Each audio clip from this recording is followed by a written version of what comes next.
Palugit. Puro na lang kayo palugit.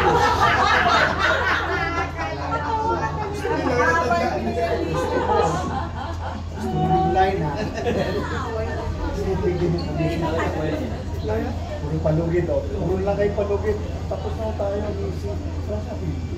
Puro ka na lang palugit ako. Tama na to. Hindi. Puro ka na lang palugit. Teka, sino ba yun?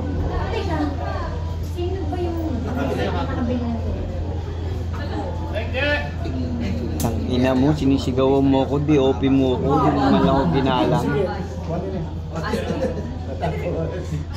At huwag mo nang isisi sa ekonomiya kung bakit ka nandito. Dahil lahat ng pagpunta galing sa Luzon Pams. Hindi ka naman talaga magaling manhi. Ah, kotse mo daw direct. Bakit? Alis ka? Nandun na. Nasa kanya natin. Nakaipangit na.